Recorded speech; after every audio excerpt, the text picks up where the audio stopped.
Leaders have organizational authority, but that doesn't mean people are going to follow them. Effective leaders embody a host of technical and behavioral qualities and competencies that draw people to want to follow them and identify them as a leader. A foundational component of conscious leadership is self-awareness. Do I know who I am? Do I have self-mastery of my emotional state, my thoughts? Am I conscious of how I'm showing up in the world? Am I aware of how I'm reacting and responding to external stimuli and internal stimuli? Am I aware of the impact I'm having on those around me? The goal is to be in a responsive state rather than a reactive state, and using the prefrontal cortex, the human brain, as opposed to the amygdala, the reptilian brain. It's essential that a conscious leader has self-mastery. Conscious leaders are effective communicators, not only in writing, but verbally. They're able to share, listen, speak, write, and communicate in a way that conveys thoughts accurately, gets the right reaction and response from their audience, whether it's an individual or a group. They have self-awareness around how they interact with other people, allowing others to feel their presence, to feel that they are available to them. They're actively listening, the individual is being heard, and the individual's needs are being met. Presence is essential. When I start working with a client, there are a combination of things that I assess during our first meeting. These include identifying their challenges, why they're looking to hire me to work with them, what it is that they're trying to fix or resolve or improve or have an impact in a different way.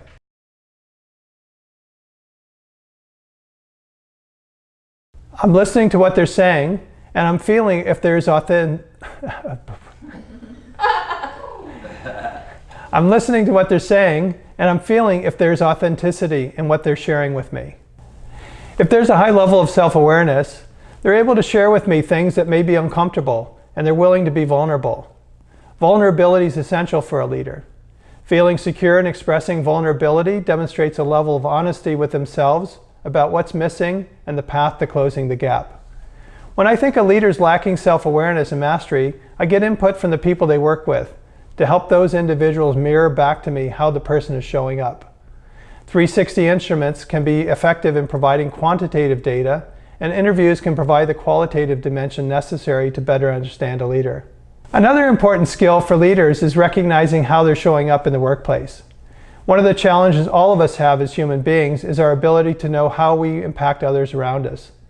Leaders recognize, or at least self-aware leaders, recognize that because of their organizational authority, their title, their position, their income, people are going to conceal information. Direct reports often are reluctant to share everything that would allow the leader to get an honest assessment of themselves. An important component of the work I do with leaders is to help them acknowledge and recognize that what's shared with them by the people they are working with is being filtered. Their challenge, and part of their requirement to be an effective leader, is to remove those filters, to understand what the people who work for them are trying to protect them from or protect themselves from, and it's the leader's responsibility to find a way to effectively elicit the reality of a situation.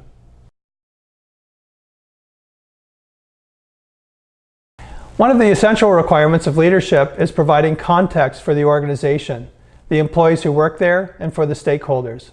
In providing context, the leader helps engender safety and trust. By creating a level of safety, people working in the organization feel safe to share what they perceive to be difficult information or information that may not be received well. This creates a level of trust. Leaders need to find ways to develop trust with their subordinates and to be able to elicit honest and accurate information without an agenda, without a motive. To accomplish this result, a conscious leader must embody and exhibit the kinds of behaviors they expect from their subordinates. That's a critical piece.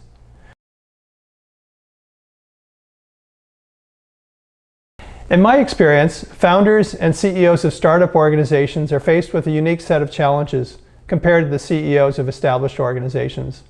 All organizations are faced with not having enough resources. However, CEOs of startups are constantly confronted with insufficient resources that could result in the organization going out of business. They're faced with the challenge of implementing a plan that will require they pivot multiple times on their strategy, on how they're going to execute against their plan. It's not uncommon for startups to have to essentially scrap what they thought they were going to do and start from scratch multiple times. The leaders need flexibility and adaptability to be able to quickly assess the situation, get a sense of the context of the environment they're working in, look at the assumptions they've made going in, and quickly pivot. There's a real conflict for leaders when they think life should be one way and it's another way. Letting go of their plan to make this pivot can be particularly challenging for leaders. They have to confront the tension between their intuition, the shadow side of ego, and their intellect and experience. The kind of person that's attracted to the risk associated with a startup are individuals who tend to be more risk tolerant. They tend to be comfortable, using a baseball metaphor, to swing for the fences. And they're willing to take the risk that people working in established companies aren't willing to assume.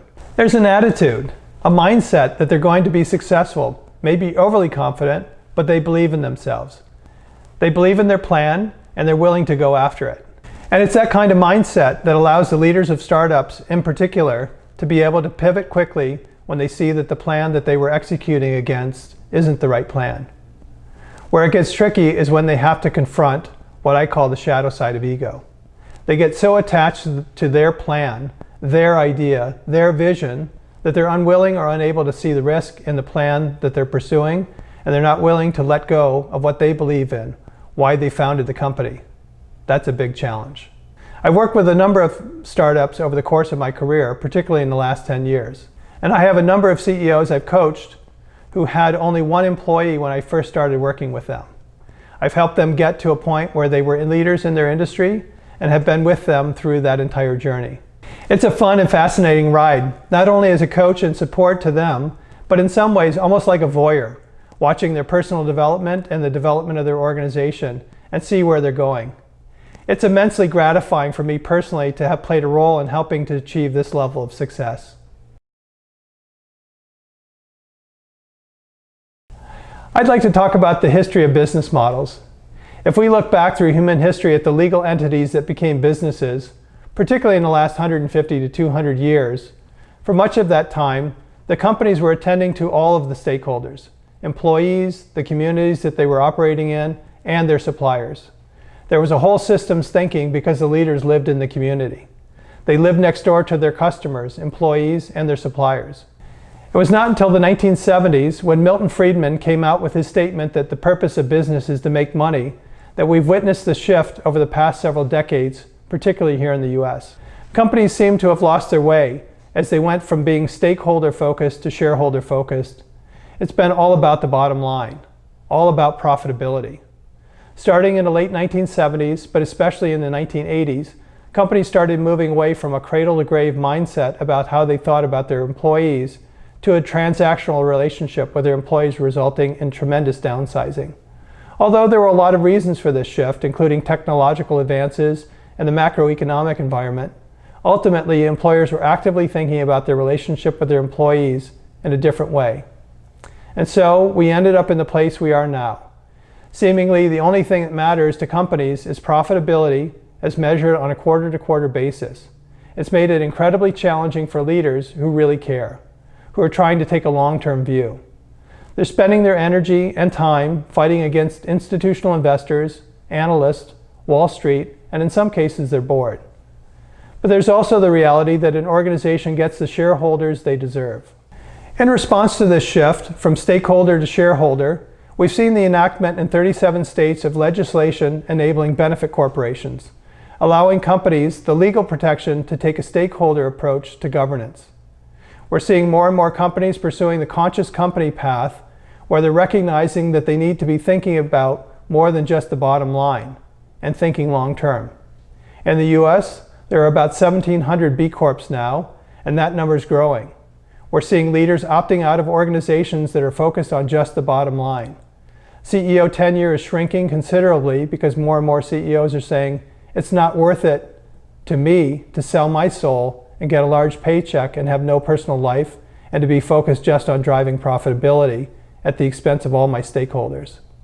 This trend in B Corps is likely an interim step to something different, but the future is a bit too murky to predict what will emerge.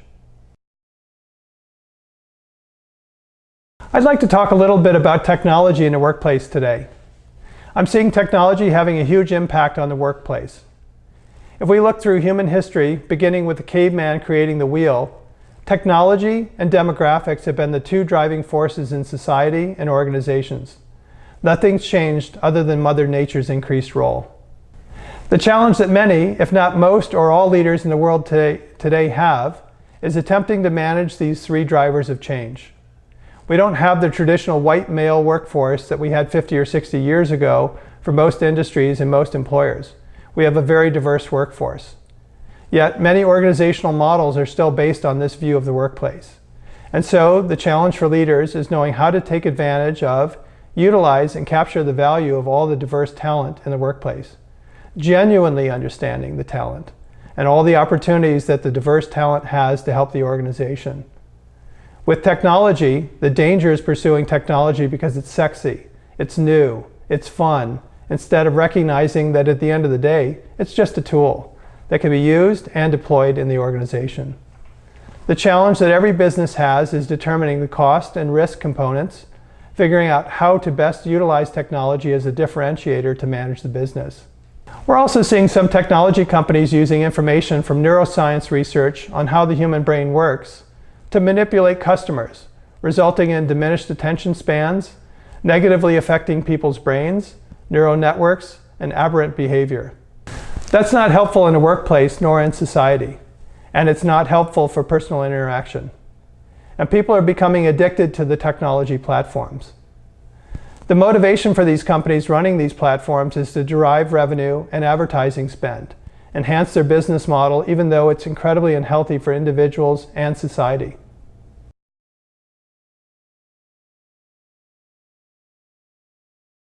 I'd like to talk about the challenges of running a business today. If we look through a historic lens, businesses in the past were based on natural resources. It was a very capital-intensive period. The barriers to entry were incredibly high because access to capital was limited. An organization needed to access the raw materials and have the capital to acquire those raw materials. There were tremendous barriers to entry. As businesses and the economy have evolved over the past couple of hundred years, those barriers to entry have continued to fall. Startups now have access to capital and access to resources in a way they didn't have before. We now have a number of enterprise platforms that are available to manage businesses. Whether it's an organization like LegalZoom that provides legal resources to startups, or Google Drive that provides a technology platform for sharing documents, the barriers to entry to starting a company have almost disintegrated. The challenge that leaders of startups have is figuring out what is the sequencing of events they need to pursue to launch, manage, scale, and monitor their business relative to their plan, to pivot and make adjustments as necessary based on the assumptions they have for launching the business. In today's business climate, the founder of a startup typically has a dream and a vision. They have an idea of what it is they're trying to do. They've talked to friends and family members, and along the way, they've been encouraged to start their business and pursue their dream or their idea. There's an abundance of information available on the internet, whether it's Guy Kawasaki talking about pitch decks or other resources available that are what I call the hard stuff. How do I sell it? The finance and accounting, and who's the best firm to work with, and how to set up the things that I need to get the business up and running. That information is available and it's readily accessible for free on the internet. There are forums and opportunities for leaders to go out and talk to other people who've started businesses, and they can get that information. So that's the easy part, not to suggest that it's easy. A lot of the challenges and complications that startup founders encounter is what I call the soft stuff. It's the, how do I find the right talent? How do I engage that talent? How do I develop the interpersonal skills and qualities to get people to take the risk that's necessary in a startup, to want to work for free or to work for equity in order to be part of a broader organization from launch?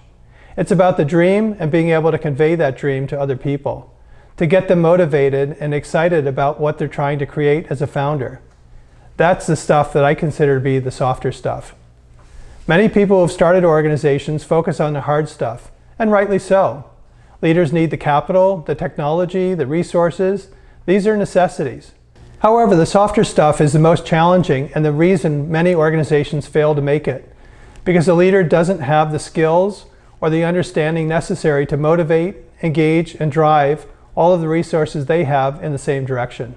In regards to learning what it takes to succeed, most of the MBA programs are still very historically based, Traditional programs focused on the organizational silos, finance, accounting, marketing. We've started to see over the past 20 years MBA programs shift their focus to the softer skills around self-awareness, leadership, and competencies. But most of the academic work is still focused on the hard stuff and the functional areas of leadership. It's no different than what we see in medical schools. Over the course of the 3 years of medical school, a doctor may get a half a day on nutrition. Yet what we eat and what we put in our body is a fundamental part of our health, and doctors don't get that kind of training. Likewise, in business, so much of what's required is human interaction, and most of the MBA programs are not providing that kind of preparation for leaders.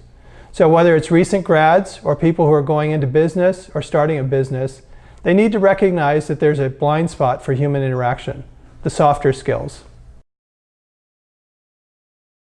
When we think about the softer skills and what's necessary and required of a leader, whether it's the founder of a startup or a leader in an established organization, the softer skills are embodied in conscious leadership. There are a number of things that the leader needs to integrate. Certainly self-mastery is a critical piece. Knowing how one is showing up in the world, knowing how one is being received by others, knowing what behaviors one exhibits that are healthy and helpful as a leader, and the behaviors that are going to derail one's efficacy as a leader. That's self-mastery, and it's an essential piece. Being keenly aware of intentions and motivations is also critical. What is my intention for being a leader? For taking the organization in a certain direction? For having the conversation that I'm having with the people who I'm working with? Having that clarity and constantly asking the question, what is my intention? What are my motivations? That's an essential piece. It's also essential for leaders to recognize, particularly if you're a CEO, that they have organizational power that affects the people who work for them, and it can be very intimidating. It's a heavy sledgehammer of sorts that can be used effectively as a tool for getting things done, but it can also derail effectiveness when people aren't being honest with you and not being candid. Effective leaders need to exhibit the kind of behaviors they expect and want from the people that work for them. As a conscious leader, there's an opportunity to create a conscious culture in the work environment where people know what's expected. The leader is a role model for people, so they experience the kind of behavior that's appropriate. This includes calling people out when they're exhibiting inappropriate behavior, whether they're high performers or not. We see it often where someone gets a pass for their boorish behavior because they're a high producer and seemingly invaluable to the organization. Conscious leaders will call them out and exit them from the organization if they're unwilling or unable to change their behavior. Another important component of conscious leadership is to be aware of the environment and having a systems approach to leadership, knowing that there are certain levers that will help drive the organization forward and use those levers judiciously.